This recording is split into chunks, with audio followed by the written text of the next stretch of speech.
Friends in the Corner podcast. Stories and topics from around the state of Kentucky.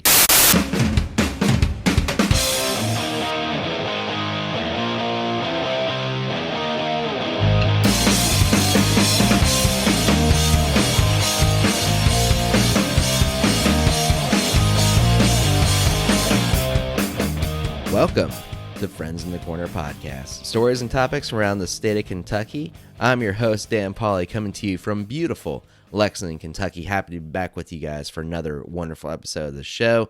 Welcoming you into the end of September. Seems like this month has actually gone by pretty fast, which, hey, I'm not complaining. The quicker we can get out of 2020 less scathed than we already are, the better. So fingers crossed, we're almost there, everybody. We're almost there. But I am excited for this upcoming week of September because this is the return of SEC football and the return of Kentucky football. Yet the boys in blue are going to start their season for 2020. We didn't think we were going to get to this point, but we finally are here. And before the pandemic, there was a lot of high expectations for this Kentucky football team for this season.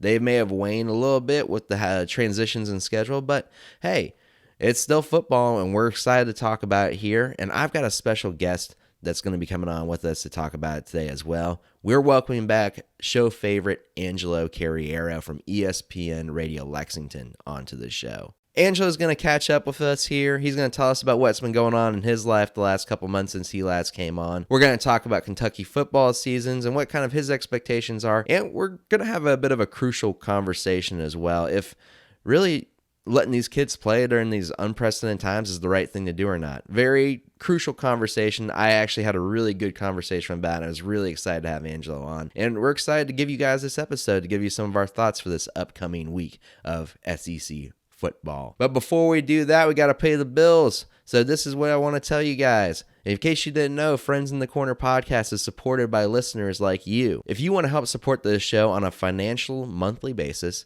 check us out at patreon.com/FITC podcast. There you'll find different tiers you can help support us at to help continue to grow the show. Join the likes of Tyler Witt, Trevino Woods, Cindy Klinkenbeard, and Mama Polly herself, who are helping to support the show each month, helping to make sure that we continue to get top quality shows out there to you guys. Check us out, patreon.com/FITC podcast, and be sure to check us out on social media at FITC podcast on Instagram, Twitter, and Facebook as well. All right, well, the bills are paid, and now it's time to get into the main event. We're going to get ready to welcome back to the show, Angelo Carriero. Here we go.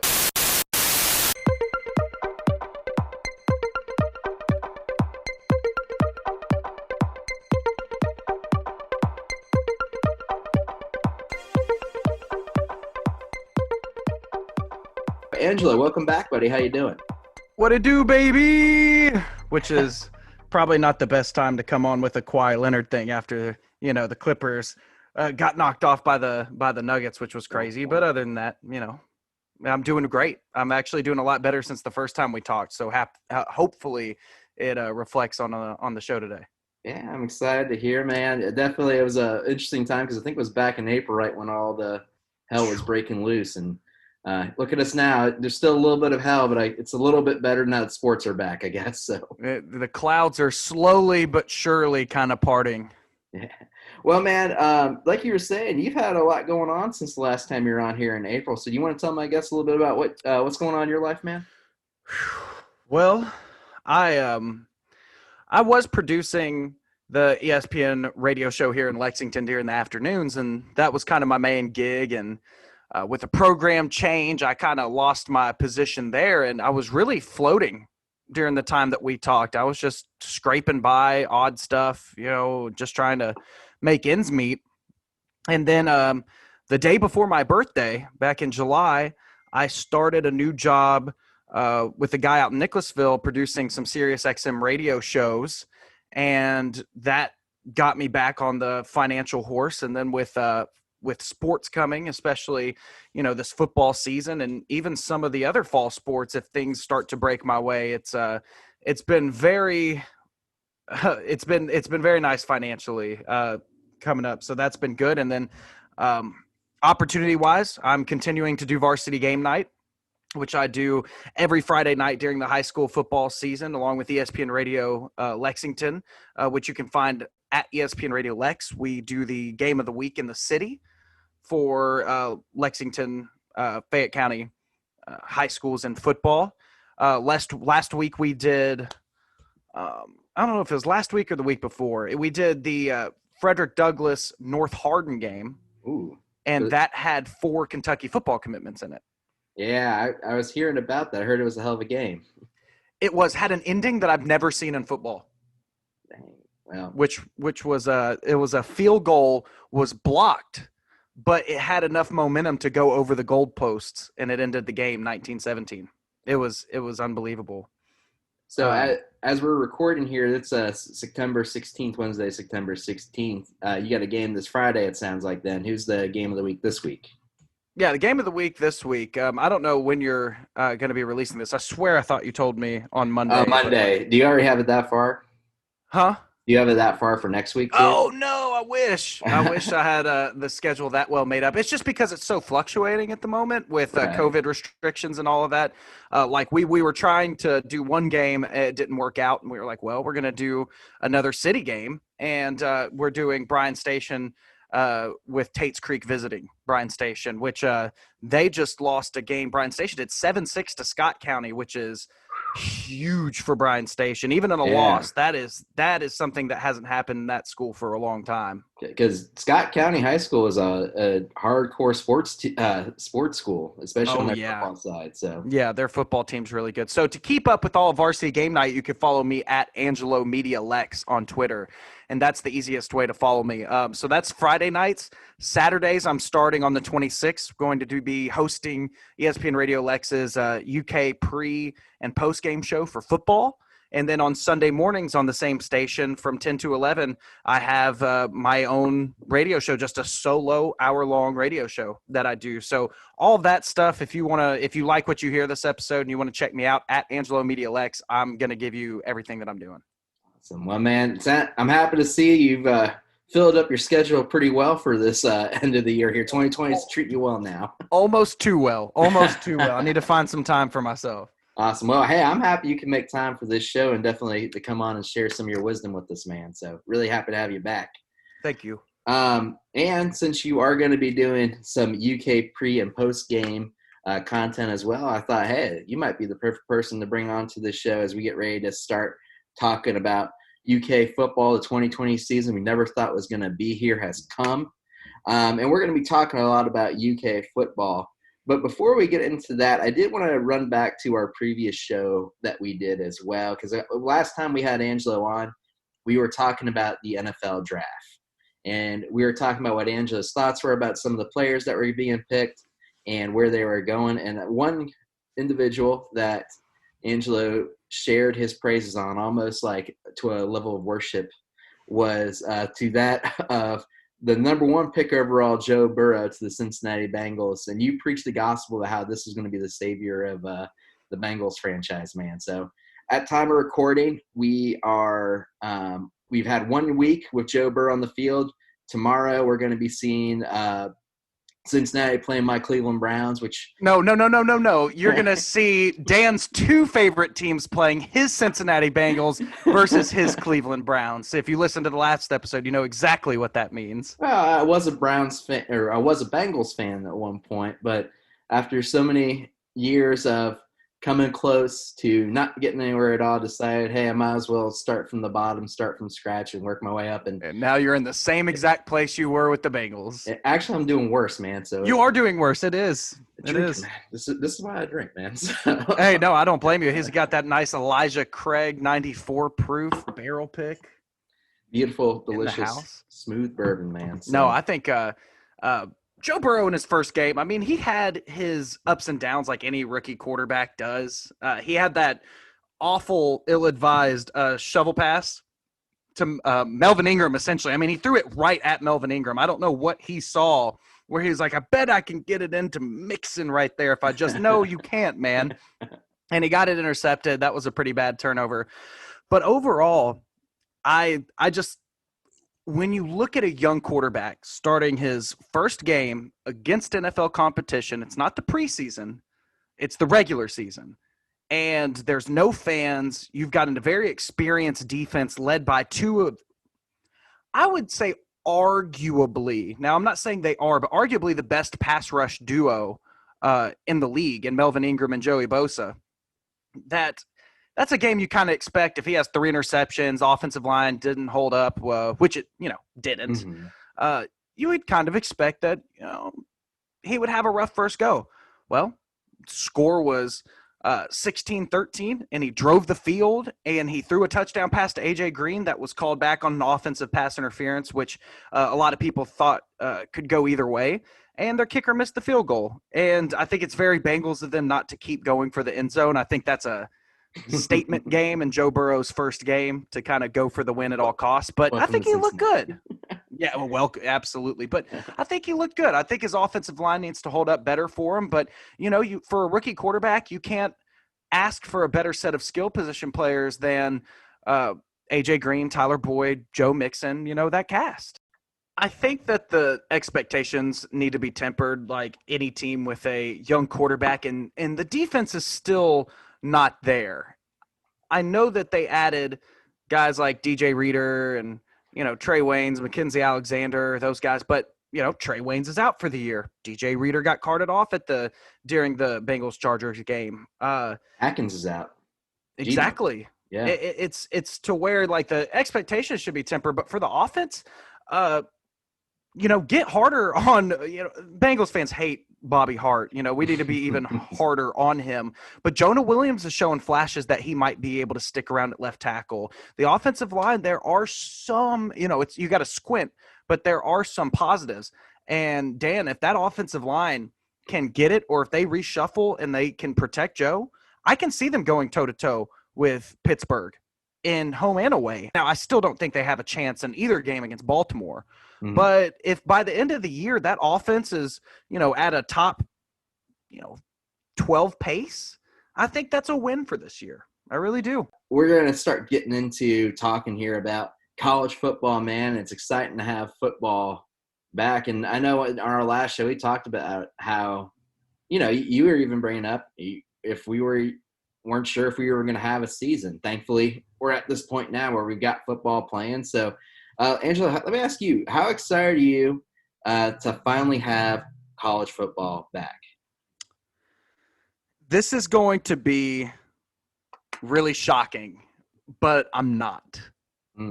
And that's not to say that once the football's played, I won't be engaged. I won't be breaking down the games. How did, player X look? Did player Y live up to expectations? There's always the getting into it.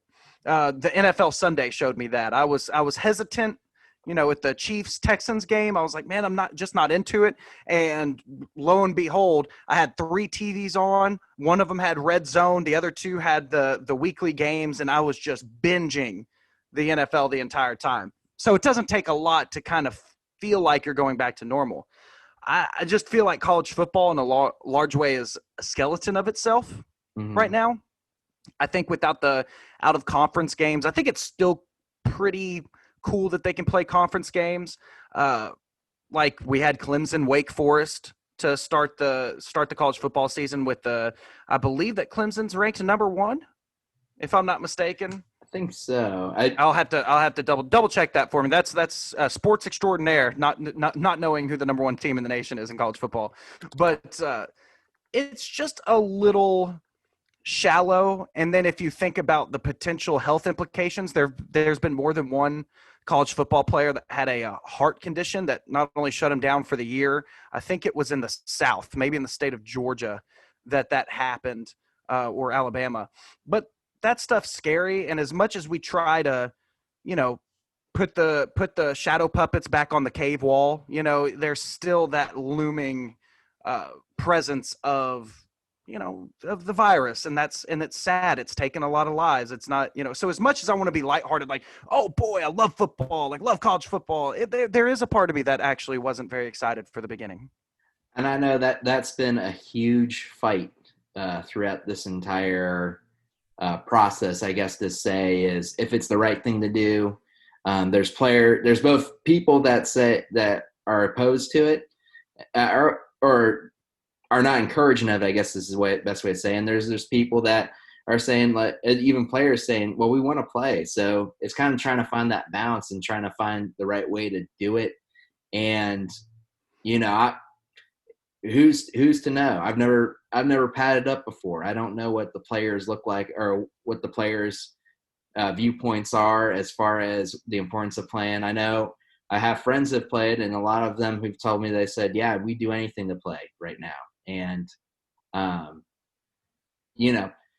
it's an interesting time. We never thought you'd be here a year ago, unfortunately, but here we are trying to handle it the best we can. What have you thought about some of the ways other leagues have done it, like the NBA with the bubble? We've seen MLB and kind of hit and miss it. We've seen even we're wrestling fans, seen the Thunderdome and how that's going. So what's your feelings as far as other leagues have handled it? I just think in this case, the proof is in the pudding, and it's obvious that the NBA has done it the best. Mm-hmm. They had an isolated area, an essential dome that put around the area that, coming in, coming out, you're getting tested. You've got to stay in here. You've got to make sure that you are negative. If you're positive, you're quarantined, you're away. It just works so perfectly.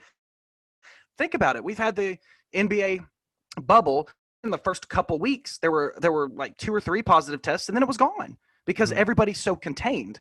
And if you look at baseball, it was a horrible model. Everybody got sick. We spent weeks with the Reds had to shut down. Reds had to shut down. The Cardinals had to shut down. There were so many COVID teams. What if that happens with the NFL? They go, what if 3 teams don't play next week? And that shuts down, 6 games or something. That's crazy to think about. Here locally, the volleyball teams, they only want so many teams coming there. And then college basketball just went the complete other way. And they said, let's go ahead and have every single team come and play in a tournament. So, everything's just so crazy. It's such a crazy time. Yeah, it definitely is. And what I want to talk to you about now that we're looking at starting the SEC back up, we're starting to look at Kentucky getting going. Let's talk about this conference-only schedule that we had to move to here. And for Kentucky particularly, we had to add 2 SEC opponents like Ole Miss and Alabama. So what are your thoughts looking at the schedule here? Is there any games that kind of stick out to you that might be a challenge, or is there any kind of concerns you have for the schedule to begin with? Well, I think anytime that you play in the SEC, there's going to be a challenge every single week. Even Alabama gets challenged. So any SEC team that another school faces outside of maybe some of the more lowly schools, it's a challenge. And then when you have your only teams being SEC teams, it's like it's like playing in the minor leagues of the NFL at that point. So it's definitely going to be rough. I actually commend the SEC for agreeing on doing a conference-only schedule, because that in its own way is kind of like a mini bubble. You're not going outside of the conference. You're staying in here. We have a very clear place of where you got it and how. It makes it almost progressive. I know that sounds odd because the Big Ten fancies themselves as the oh-so-progressive conference, and we'll get to that later, I'm sure. But the SEC, for committing to play football, did it the right way. No out-of-conference, only in-conference. You're going to agree, and we're going to be safe about it. Very cool. Looking at the schedule itself, I think it's awesome that Kentucky kicks off at Auburn. A lot of people had a big problem with the noon game. I don't, because you get to wake up, have yourself a glass of Irish coffee, and enjoy the game, and then you have the rest of your day at the end of so actually it'll be autumn by the time that game rolls around. So enjoy the last days outside that you can. So I really don't mind a noon kickoff, but the schedule itself, I think, is just exciting because you only are going to get good SEC football. You did ask me if I had concerns about the schedule. And boy, howdy, Dan Pauly, I do have one glaring concern. And it seems to not be concerning BBN as much as it is me. And maybe I'm overreacting, but when I kind of explain to you why it concerns me, you might maybe see my side of it.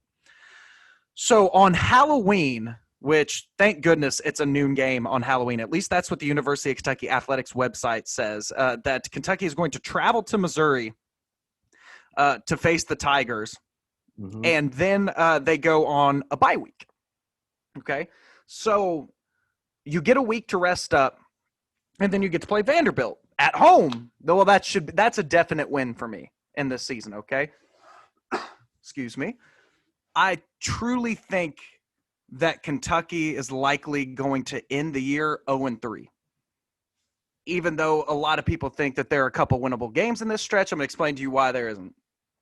So first, after Vanderbilt, Kentucky travels to nowhere big, just Tuscaloosa, Alabama, to face the University of Alabama. And former Kentucky quarterback commit, is it Mark Jones? Is it Mac Jones? Do we care? No. We're going to want to beat them. Good luck. I love facing big schools because growing up, that was Kentucky's signature wins. It wasn't going 6-4 in the SEC. It wasn't playing in the SEC East for the championship, playing in the SEC championship game. No, it was you suck and maybe you'll pull out a win against Georgia with Matt Stafford as a freshman. Or LSU. Or LSU number 1, which I was at that game. Or you beat Louisville when they're number 9 in the country and Andre Woodson throws a sideline pass to Stevie Johnson and completely changes your young childhood of fandom, which it did me because I was at that game. But you go to Alabama, you expect a loss, okay? All right, what's next? You go to Florida, all right? So you come off of a bye week and you face Vanderbilt, and you just hope and pray that you beat, you get through Vanderbilt in one piece. But you're telling me that Kentucky's going to go to Alabama and in 7 days turn around. Let's see the times. Don't have times for these games yet, but we're going to turn around and go to Gainesville to play Florida. And we're going to come back to Lexington in one piece to finish off the season against South Carolina on December 5th? I don't think so. I think that road slate to go, even though you're coming off bye week, to go Vanderbilt should be easy, but to go Alabama, Florida, South Carolina, and those 2 Alabama and Florida games, the 2 toughest games on our schedule being away, I see that being hugely concerning for the team, especially even if they're healthy going in to that, Vanderbilt stretch. So that's the thing that concerns me on the schedule. I looking at the schedule too, that's kind of what caught my attention too after that Vanderbilt game. It just kind of goes downhill from here. From the look of the schedule, I am going to give the Kentucky probably 5 losses throughout the entire season. I got them losing to Auburn, Georgia, Alabama, Florida, and South Carolina. I have hopefully them beating everybody else. Not Mississippi State might be interesting, but nonetheless, that last stretch, man, does look pretty treacherous for them. The one silver line is that we do play South Carolina at home, which I don't think is going to be too much of an impact this year with the lack of fans. But I've heard playing at South Carolina is a very treacherous endeavor out there with how loud the stadium gets. But my whole point to the South Carolina game is, number one, they have the time to not only get better and improve as a football team, especially with Will Muschamp. I think that it's just the fact that when you go Alabama, Florida, how ready are we going to be? How ready is Kentucky going to be going into that South Carolina game? If you go to Tuscaloosa, if you go to Gainesville, I don't know the answer to that. My answer, I think, is that that's a schedule loss. Like in the NBA, when you're on the third night, of a 4-game series, or a second night of a back-to-back on the road, or in the NFL, sometimes you have the East to West Coast travel games. I think this is a schedule loss, and I don't know if you wanted me to give my predictions now or wait till the end. You give me that call. Go ahead. What's your prediction for this season? So, for me, the absolute floor of the schedule is 4-6, which almost kind of want to change that to 3-7. And now that's the absolute floor. I think Kentucky is at least winning 4 games this year. I think the absolute ceiling is 8-2. So where do I actually think that falls? I'm more pessimistic, and it's not because I don't think this team's good, which when we start talking about the team, there are some very nice things. that can happen this year for now and the future. But I feel like that the Auburn game, everybody thinks Kentucky's going to have this great chance against Auburn. Good luck. We're going to Auburn to face a completely healthy Auburn team, and I don't know if you know this, but they recruit really well. So if you have a completely healthy team, coached up, healthy, at home, I just don't see Kentucky taking that game. I see Mississippi and Mississippi State because of the two coaching changes being wins. I would put a for sure on the Mississippi game. But Mississippi State, it's interesting because when Mississippi State got rid of Dan Mullen and brought over Moorhead to be their coach, he kind of went to that spread system that Penn State runs. And Mike Leach, maybe with Costello coming in to play quarterback for them, maybe it's not as big of an adjustment there as we think it is. But I'll give Kentucky the win there. Tennessee, toss-up game. But I have them as a loss. It's at Tennessee, and I'm not saying that Kentucky can't win it. That's one of my 2 toss-up games on the year. But I do see them, taking an L there, at least right now. Georgia, loss. Missouri, win. Vanderbilt, win. Alabama, Florida, and then South Carolina is my fourth or my other toss-up game with Tennessee. And I think that's a schedule loss. So I've got 4 guarantee wins, I think, on the schedule. I've got 2 toss-ups in South Carolina and in Tennessee. I have 2 we're probably going to be defeated as Kentucky football in Auburn and Florida. And I have in Alabama and Georgia as definite losses, like not winning those games. So, realistically, I would say that the ceiling for me on this team is about 6-4, but the absolute ceiling's 8-2. So, and it's kind of interesting to listen to you talk about it, because I know there are a couple of the Kentucky optimistic fans out here who more than a couple. Yeah, more than a couple. There were a amount of people before probably the schedule change felt like this could be an SEC East contender, and that could play out. And I want to get your thoughts on that. But do you think maybe the schedule change impacted? They don't have those MAC schools to kind of get the gears going, get the rust off, or do you think it even before the schedule change it was a little too optimistic? I absolutely think it's a little too optimistic.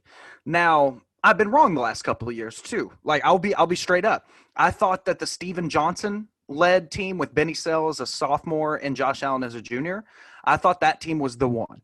I thought that was the 10-3 Citrus Bowl winner team.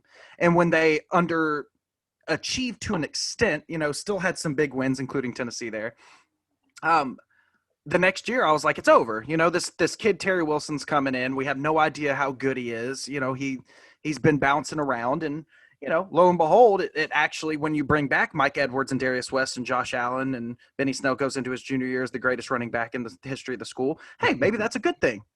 I think last year, we saw encouraging signs from Terry, but you never know what that was going to be against the SEC. And once he got hurt and Sawyer got hurt, you thought it was over. And then Eddie Grand pulled a rabbit out of the hat with Lynn Bowden, and they were a successful team. I look at this team, and after looking at the roster, I think there's a reason for optimism in this sense, is that the bread and butter of this team, and I've called Kentucky could have the potential to be like the Michigan State is in the Big Ten, where Michigan State is often competitive. Some years they hit it big, like when they made the college football playoff. People forget that they made the college football playoff. Well, Alabama made sure to let them know how to forget them. But Alabama makes sure everybody knows how it is. I mean, let's be fair. We'll see what they do to Kentucky come towards the end of the season. But I think that this defense, in not only starting talent but depth, you've got high potential for another top 25 defense in the nation. And with the lack of other teams, it might be top 20. It's very talented. Offensively, you're encouraged because A.J. Rose is a senior. Kavosiey Smoke and Chris Rodriguez have a year of play under their belt, and years where they were heavily relied on because Lynn didn't pass a lot.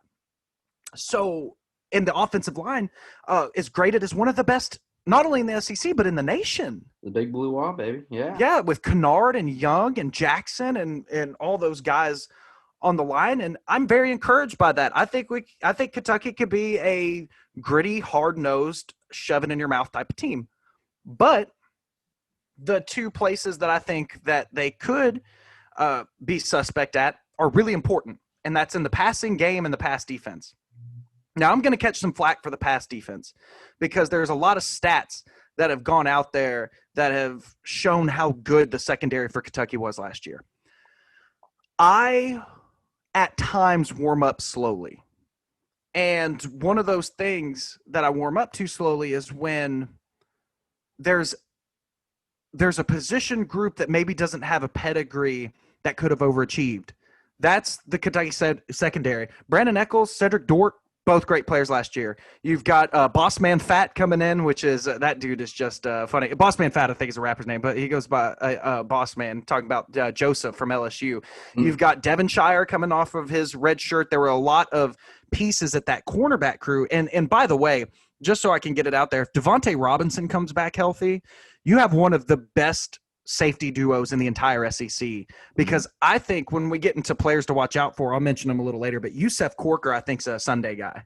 So there is talent in that secondary, but I just think that there's potential that it could have been, I gotta say, I guess due to circumstance, and we'll see how that develops, but there's no question that the passing game is an absolute question mark. I know that's funny, no question, and it's an absolute question mark, but it's true. What about this passing game in the last, checks my watch, decade, and especially under Coach Stoops, says that, one, it's going to be successful, that two, that Terry can even get a passing game going here at Kentucky. And as much as the receivers improved, I actually thought last year's receiving core was about the best that Stoops has had it here. Who's to say that it's going to work out? I mean, I love Alan Daly as a football player. He's very tough, hard-nosed guy. I think that Cleveland Thomas has room to show who he is. Josh Ali obviously has a lot of hype when it comes to his playing. We've got both of Ray Lewis's sons, so who knows? Yeah. Playing, of course. And then Isaiah Cummings is a fun freshman. But it's an absolute unsurety. So when Kentucky faces I guess they don't face Arkansas, but when they face Vanderbilt, when they face Ole Miss, when they face even Missouri with their new coach and everything, yeah, the run game and the defense is going to win them games straight up. And hopefully those are the practice games you can use early on, because once teams start putting it on Kentucky in the terms of points, my question simply is, how are you going to stop? How are you going to score with those teams? And I think Kentucky's going to have another wonderful run game. I'm not saying that, but I'm saying once the back's against the wall and you got to pass the football, what I'm asking you, Dan Pauly, what basis of evidence is shown where I can be encouraged? It's not, exactly. There's nothing you can't say, well, Terry Wilson was a first-round pick before he got hurt. No, Terry Wilson, we were wondering if he was even going to be the starter at the end of the year.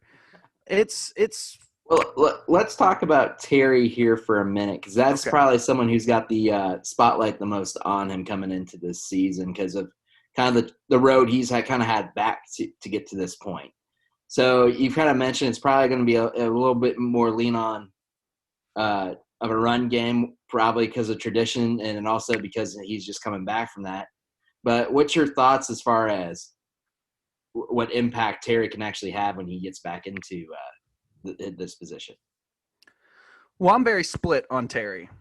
On one hand, I'm happy for him, and I'm interested to see if his mobility comes back because at the beginning of 2019, that season against some of those MAC teams, I thought Terry really started to show signs of improvement as a passer. I'm going to be blunt. I thought he was awful in 2018 as a passer. I think he was an awful passer. I thought that once they took away his legs there, especially towards some of the end of the season, it really negatively affected Kentucky. I think you could point to that Tennessee game as what happened there, and that's where you kind of wanted Terry to, show his mettle. I mean, that whole season, if you think about it, kind of got saved with Lynn at Missouri, and then Terry actually having that drive and that pass there. So it's just I'm concerned just simply because of the injury. Because, like I said, I wasn't a big believer because of the passing, and now that his knee had that injury, I will say that listening to the Zoom press conferences and seeing Terry on Paul Feinbaum a couple weeks ago, the guy is. I think they're telling the truth. I think he is 100% healthy. The way the mannerisms and the body language that I get from Terry Wilson and what I get from Coach Stoops is that he legitimately is ready to go. So if he is, how much mobility did he lose with that injury? Did he lose none? Did he lose 10%? If he lost any more than that, Terry Wilson's not Terry Wilson. That Florida game was won largely because Terry could run along with Benny. I think, like I said, he made improvements as a passer. He destroyed that poor, crappy Louisville team at the end of that season. But yeah, honestly, I have the most interest in seeing a guy like Bo Allen, who's gotten a lot of buzz in camp. And I think he's a guy that likely they would want to sit for a year. He's a true freshman from Lexington Catholic, a guy that I've gotten to watch over the last 2 years, being a part of varsity game night, maybe even 3, going back to his sophomore year, actually. The kid's special. And the reason why he's special is because in high school football, passing is a second option. It's not like college. It's not like the NFL where you can just pass. It's not that easy, at least in Kentucky. And Lexington Catholic built their entire offense on deep vertical passing routes for Bo Allen to execute, and he could do it. So I think if you wanted to create a system with how good that offensive line is running the ball, to spread the receivers out and let Bo kind of open up that passing game, it could do worlds for this team. Or, even see a guy like Joey Gatewood. But that's kind of what I would like to see. I'd like to see Bo Allen take over early and show those signs. But it's going to be Terry, and I'm going to give him the benefit of the doubt. Now, when it terms of what he's going to give on the ground with his legs, or I can't guarantee that part, but I'll give him the benefit of the doubt that he's prepared and healthy coming into the year. And we'll have to see what happens here with Terry coming in. I know they're still waiting. They haven't made a decision on Joey Gateway yet, right? His waiver's still. No, man, it's crazy. I think some of the rumor mill is saying that once the Auburn game's over, he's going to get approved. It's kind of like a gentleman's agreement. Like he won't play versus you all, but then, he'll be approved. So that's kind of what I've been hearing through the grapevine is after Auburn, I think we're going to see him approved. Because for those listening to the show who aren't aware, Joey Gateway is a transfer from Auburn. So that's what's been kind of a bit of the holdup is just going through the transfer process for NCAA, but also with SEC red tape as well.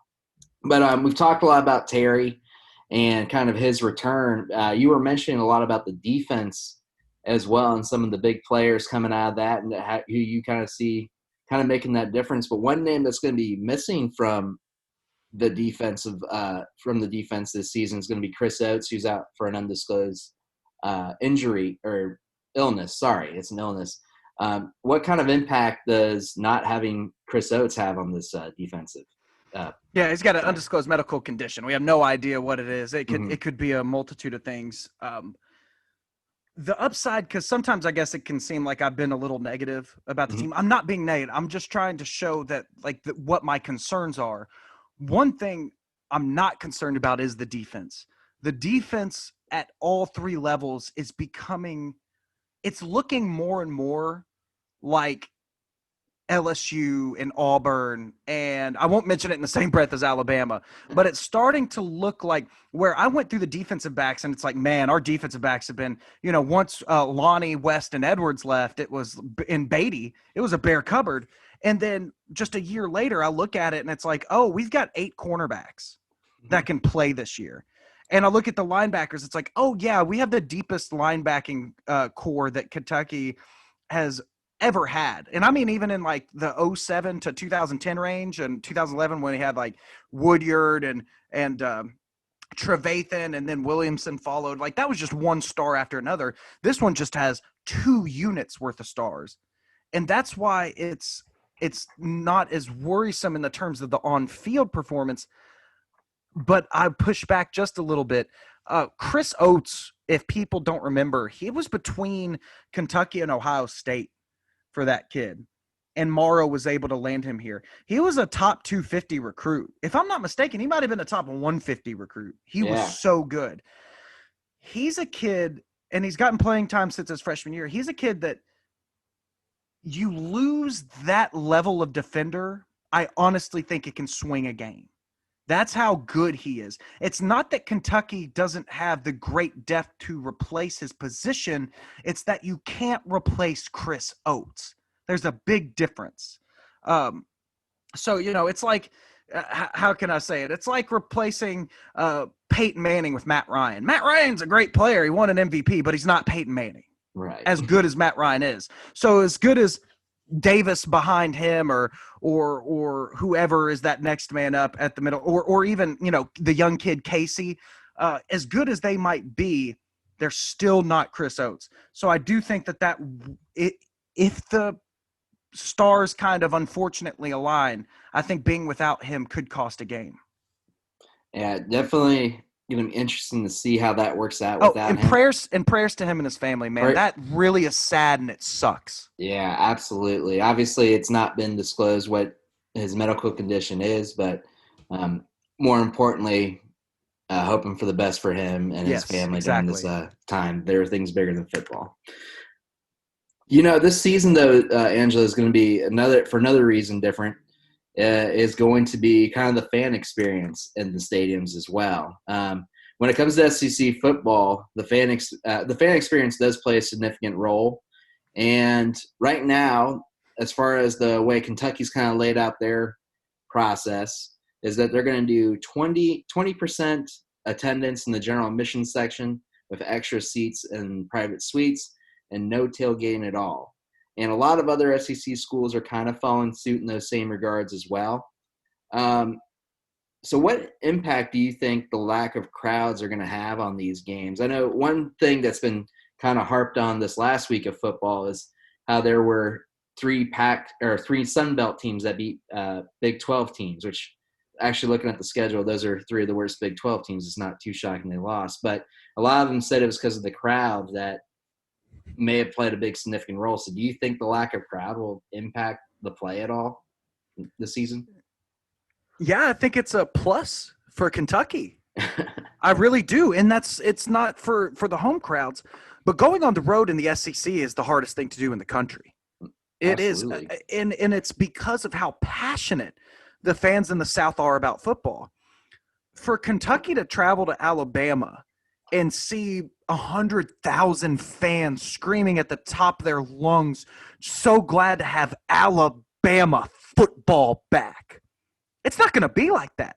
You'll have 20% of that. You might have 20,000 fans going nutso, but that's such a smaller scale.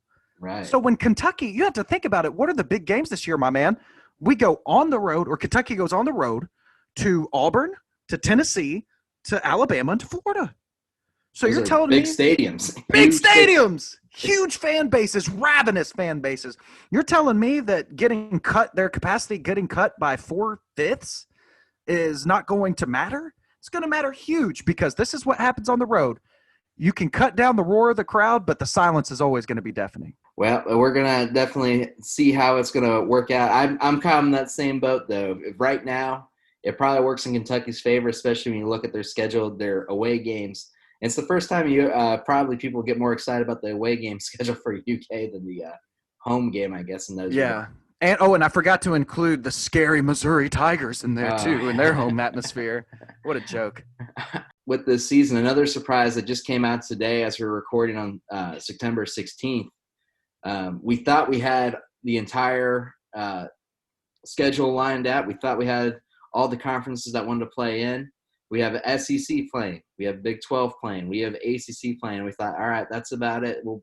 That's all that's coming in.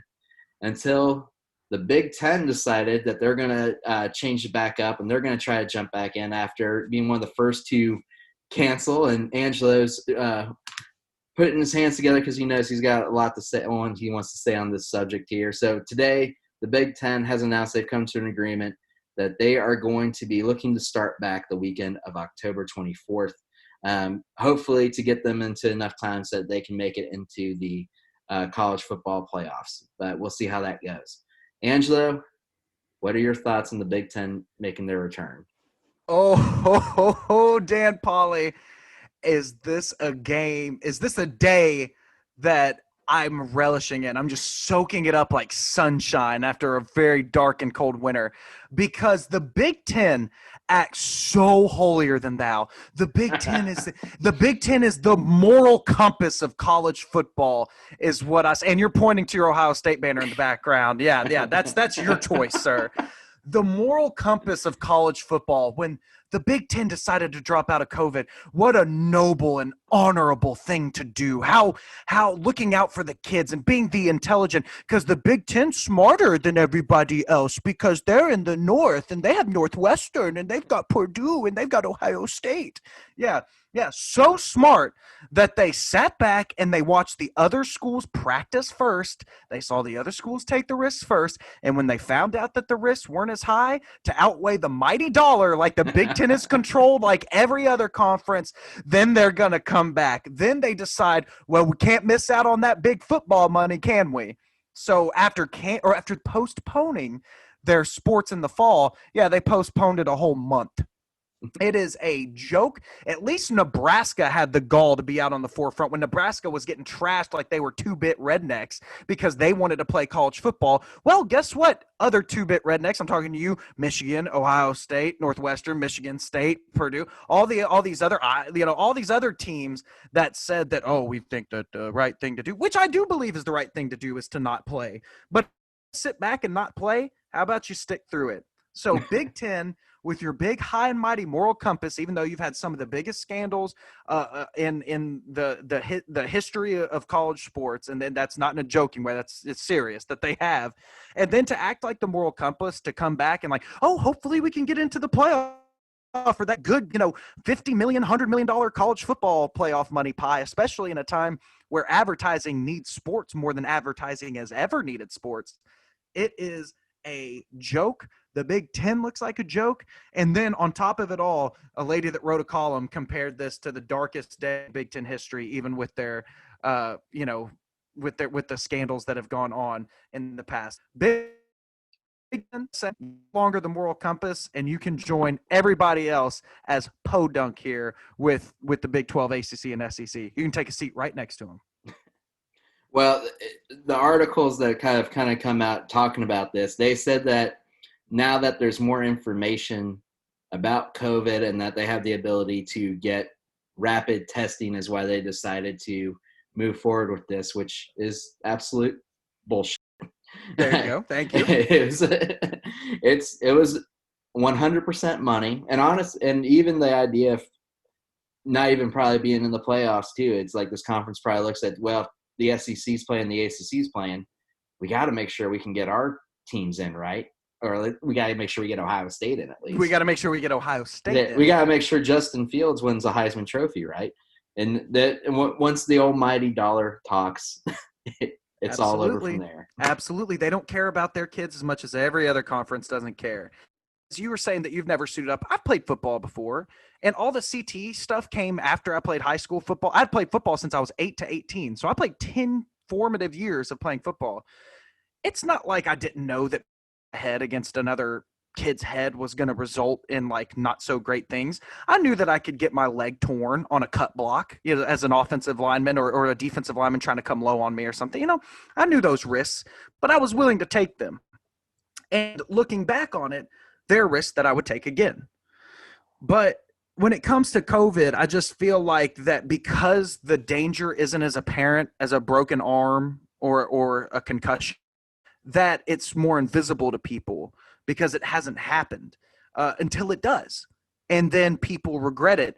It's with these young men. If you're teachers, if you're institutions, if you're programs, how do you want to guide these young people? Do you want to say, go out and play, even if you get infected, you're going to infect these people and maybe they're people's families, and it's going to spread and then endanger a lot of people.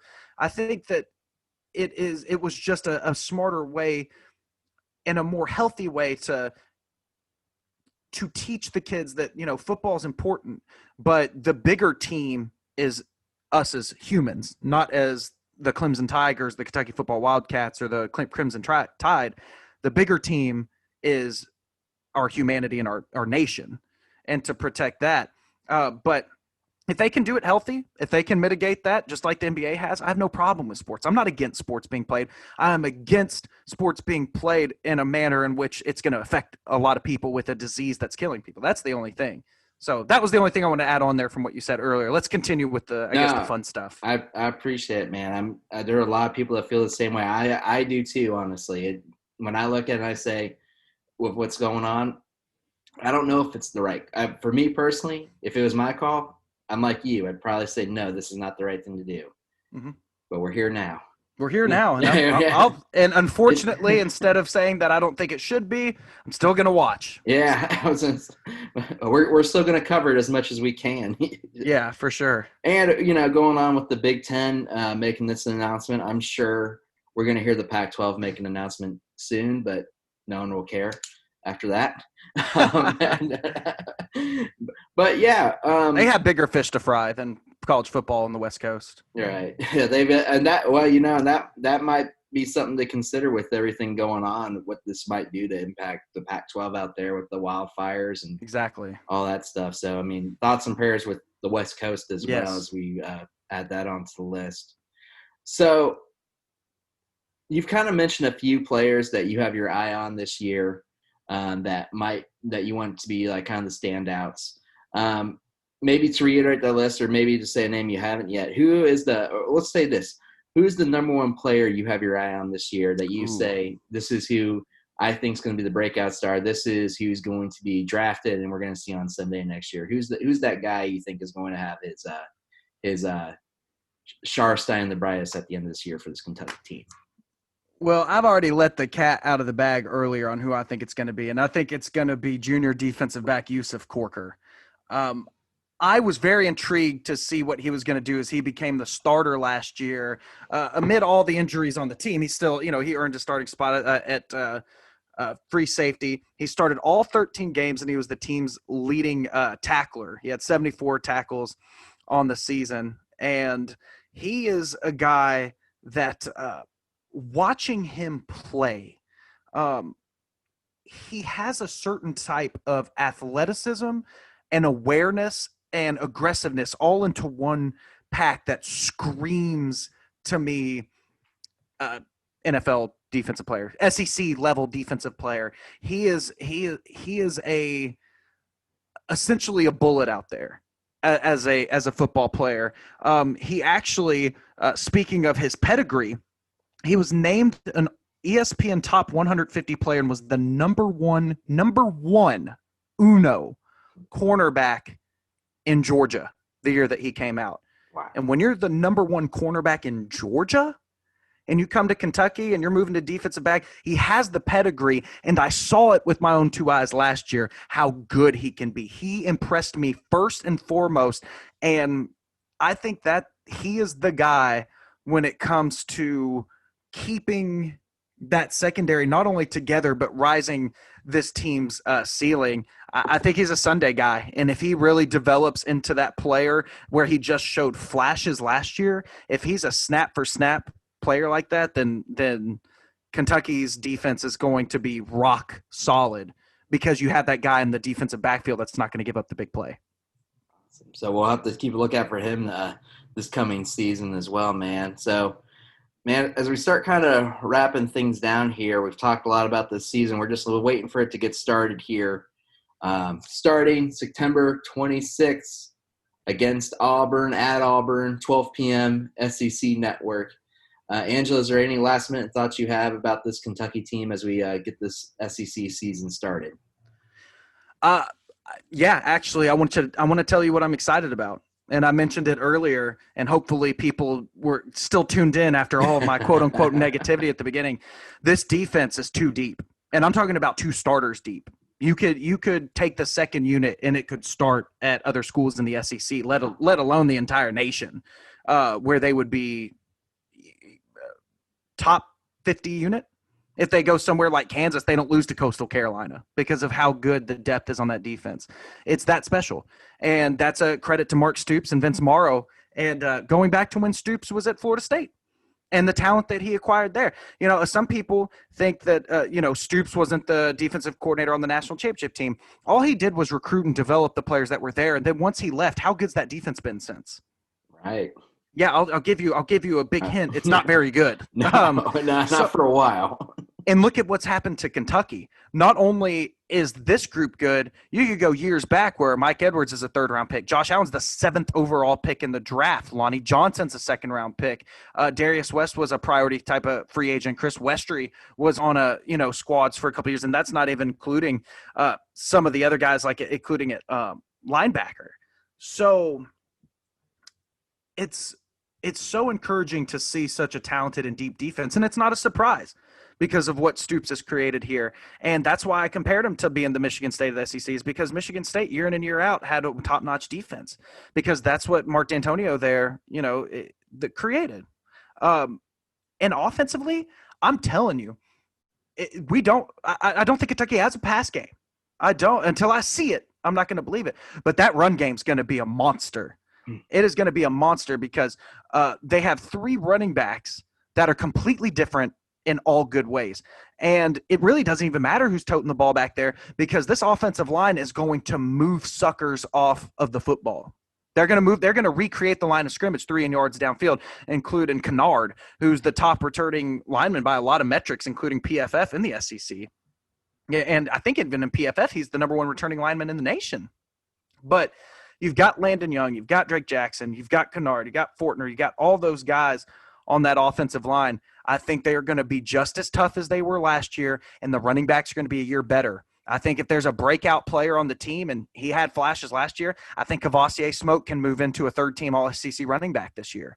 I think he's that talented. I think he has the combination of speed and elusiveness, and even though he's not a scat back, he's not. He has a little bit of rough and tumble to him, but he's the guy out of all of them where I can see that big breakout. I keep wanting to call him a seam Rose, but AJ Rose, he's skinny. He can get through the holes. He's lean. He's experienced. And then Chris Rodriguez is the guy that he's like the Dollar General version of what Tennessee does with Derrick Henry, where they kind of drop off a screen pass, and then Chris Rodriguez with his 220 odd pound frame just rumbles down the field and has, he punishes people.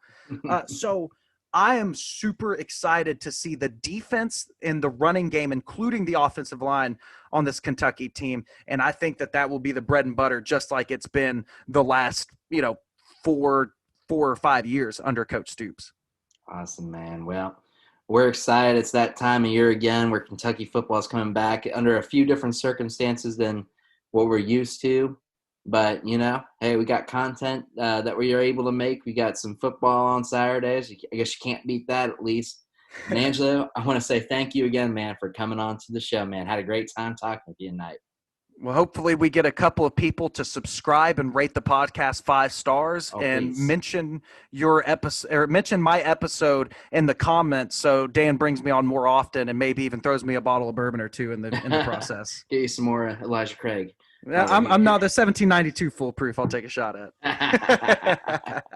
Well, hey, man, again, you said at the start, but tell my listeners again where they can hear you at, where they can find you out online. Look, man, if you're local, at ESPN Radio Lex on Twitter, ESPN Radio 1300 AM, 92.5 FM, and streaming live all around the world at WLXG.com. You can hear me on Friday nights with Varsity Game Night. You can hear me Saturdays starting September 26th with the UK pre- and post-game football show. And you can hear me Sunday mornings from 10 to 11 a.m. with my own solo radio show. But more importantly, if that seems like a lot just to throw at you, at Angelo Media Lex. It's all one word, Angelo Media Lex. Follow me on Twitter, and I always post what I'm going to do, where I'm going to be, and other various thoughts and opinions on everything under the sports sun on my Twitter. So that's where to catch me, at Angelo Media Lex. Awesome. Well, Angelo, we're excited for all the opportunities you got coming up here. We're excited about this Kentucky football season. We'll talk off air here in just a minute. But, man, let's see how the season goes for us, man. So we'll talk to you next time, my brother. Talk to you, Dan. Thanks for having me on. All right, and that is it for our Kentucky football preview featuring Angelo Carriero. I want to thank Angelo for coming back on the show today and talking to us a little bit about Kentucky sports and his thoughts about what's going on in the world today. If you want to keep up to date with everything going on with Angelo, be sure to follow him on Twitter at AngeloMediaLex. Also, be sure to check out his radio shows on 10 a.m. on Sundays on ESPN Radio Lexington 1300. And while you're following him, be sure to give us a follow as well. You can find us on Facebook, Twitter, and Instagram at FITC Podcast. Check out our Patreon page at patreon.com/FITC Podcast. Got ideas for the show? Email them at friendsinthecorner@gmail.com. That's friendsinthecorner, all together lowercase, @gmail.com. Well, guys, I'm really excited to have Kentucky football back this season. Really excited to watch these boys in blue and see what they can do against Auburn this upcoming week.